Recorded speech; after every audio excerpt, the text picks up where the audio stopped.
नमस्कार मित्रमैत्रिणींनो, जर तुमच्याकडे इडलीचं पीठ उरलेलं असेल तर ज्या पद्धतीने मी आज तुम्हाला इडली दाखवणार आहे त्या पद्धतीने इडली करून बघा. अगदी मस्त मऊसूद बनते. मुलांना आणि मोठ्यांना सगळ्यांना आवडेल. सकाळच्या वेळी नाश्त्यासाठी अगदी उत्तम पर्याय. तर चला आपण ही इडली कशा पद्धतीने बनवली ते पाहूया. त्यासाठी मिक्सरचं भांडं घ्यायचं, त्यात कोथिंबीर घालायची, त्याचबरोबर अर्धी वाटी अशी म्हणजे एक छोटासा वाटी इथे खोबरं घाला ओलं, त्याचबरोबर 2 मिरच्या घालायच्या, थोडंसं पाणी घालून हे आपण वाटून घ्यायचं. आता बघा छान असं वाटून घेतलं, अगदी पेस्ट छान झालेलं आहे. ह्याला बाजूला ठेवून इथे आपण एक काकडी घ्यायची. तर आपण ह्या इडलीमध्ये काकडी घालणार आहोत. अगदी मस्त चवीला लागते. जर तुमच्याकडे मोठी काकडी असेल ना तर तुम्ही 1.5 काकडीसुद्धा घालू शकता. मी इथे 1.5च काकडी घालणार आहे. त्याचबरोबर जर लहान असेल तर 2 काकडी घाला. अगोदर त्या स्वच्छ धुवून वगैरे साली काढून आपण फक्त त्याला किसून घ्यायचे. अगदी सोपी पद्धत आहे, काही नाही आहे, पण चव मात्र अगदी उत्तम म्हणाल ना तर हरकत नाही. तर इथे आपण आता काकडी किसून घेतली, तर मी एका भांड्यात काढली आहे. काढल्यानंतर आपण जे वाटून ठेवलं होतं ते सगळं वाटण या काकडीमध्ये घालायचं. आता या सगळं आपण पूर्ण अगदी पुसून घाला, कुठेही अगदी सोडायचं नाही. आणि इथे अगोदर आपण पाणी वगैरे अगोदर काहीच घालायचं नाही आहे. त्यानंतर इथे माझ्याकडे एका मी डब्यात ना अगोदर मी इडली केली होती, तर थोडंसं माझ्याकडे राहिलं होतं. म्हणूनच मी ही तुम्हाला व्हिडिओ दाखवला की तुम्हालाही कळेल की कधी उरलं तर तुम्ही या पद्धतीने करू शकता, किंवा मुद्दामही तुम्ही पीठ अशा पद्धतीने इडलीचं करून या पद्धतीने तुम्ही नक्की करून बघा. तर बघा आता हे पीठ आहे ना मी त्यात घातले आणि सगळं अगदी व्यवस्थित मिक्स करायचं आहे. आता मिक्स केल्यानंतर ह्याच्यावरती घालण्यासाठी आपण एक फोडणी बनवणार आहोत. फोडणी पात्रामध्ये तेल गरम करायचं, त्यात 1 चमचा राई घालायची. जराशी ती तडतडली की त्याचबरोबर घालायचं आपण इथे चण्याची डाळ. भाजकी चण्याची डाळ असेल तरी ती सुद्धा घालू शकता, कोणतीही घालू शकता. आता ही घातल्यानंतर थोडंसं अगदी ती लालसर झाली, गॅस बंद करायची. कढीपत्त्याची पानं अगदी हाताने कुस्करून चांगली छोटे छोटेसे करून घ्या, किंवा तुम्ही कापूनही घेतली तरी चालेल. त्याच्यामध्ये हिंग घालायचा.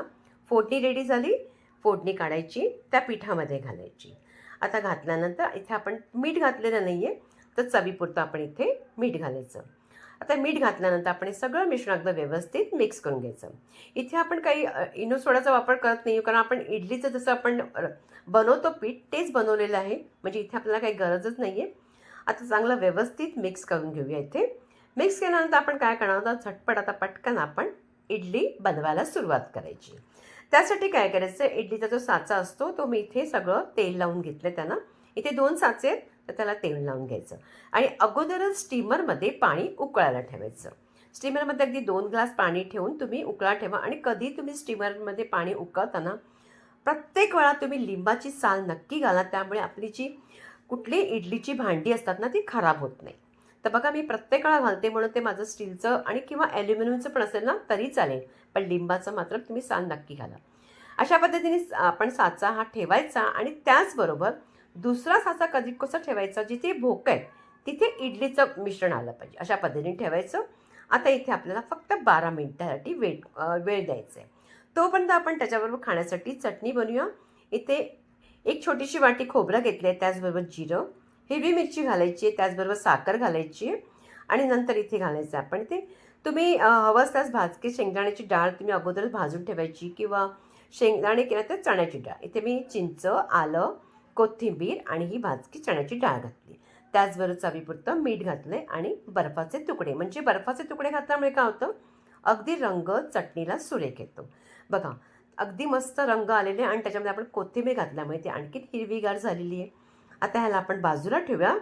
तोपर्यंत आपण इडलीचे 12 मिनटं झाली आहेत, म्हणून आपण इडली पाहूया. बघा काय मस्त जबरदस्त इडली अगदी व्यवस्थित झाली आहे. आपण इडलीला अगोदर थंड करूया. जोपर्यंत थंड होते तोपर्यंत आपण चटणीला फोडणी देणार आहोत, कारण का फोडणीने अगदी मस्त चटणी लागते. थोडीशी तेलामध्ये राई घालायची, त्याचबरोबर इथे घालायची उडदाची डाळ, अगदी अर्धा चमचा घाला. जराशी घालायची चण्याची डाळ. त्यानंतर गॅस बंद करूनच कधी कढीपत्ता आणि हिंग घालायचा. कधी तुम्ही फोडणी देताना गॅस अगोदर बंद करायची, बाकीचे जिन्नस भाजल्यानंतर नंतरच हिंग आणि कढीपत्ता घालायचा. नाहीतर त्याचा सुवास आहे ना तो उडून जातो. आणि लाल मिरचीचे तुकडे. आता ही फोडणी झाली. थोडंसं त्याला अगदी आपण ते कढीपत्ता आणि त्याच्यामध्ये आपण अशा अगदी चमच्याने मिक्स करून घेतलं आणि फोडणी आपण या चटणीवर घालायची. आणि जसं तुम्हाला मी प्रत्येक वेळा सांगते की फोडणी घातल्यानंतर तो 1 सेकंदासाठी झाकण द्या, म्हणजे म्हणजे फोडणीचा सुवास त्यात राहील. आता ही आपली चटणी रेडी झाली आणि त्याचबरोबर इडलीसुद्धा आपली अगदी बघा व्यवस्थित निघते. अगदी खरोखर काहीच म्हणजे चिटकत वगैरे नाही. अगदी छान अशी आपली इडली होते आणि तुम्ही अशा पद्धतीने एकदा करून तर बघा. तुम्हाला खरोखरच कळेल. जोपर्यंत आपण करत नाही ना, तोपर्यंत आपल्याला आपलं हे जिन्नस कळतच नाही की हे खरोखरच चांगली लागेल की नाही. आम्ही फक्त व्हिडिओ दाखवून तुम्हाला दाखवतो, पण तुम्ही खरोखर करून बघा.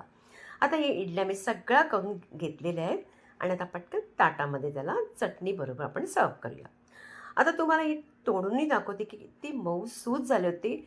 मऊसूत झाल्याबरोबरच ती अगदी चवीला अगदी भन्नाट होती. तसं म्हणाल तर हरकत नाही. तुम्ही नक्की करून बघा. रेसिपी जर तुम्हाला आवडली असेल तर जास्तीत जास्त लाईक करायचं आहे, प्रत्येकांकडे शेअर करायचं आहे, शॉर्ट व्हिडिओ पाहायला विसरायचं नाही आणि माझे प्रयत्नाला तुम्ही मला सपोर्ट करायचं आहे. पुन्हा भेटायचं आहे आपण एका छानशा आणखीन एका रेसिपीबरोबर.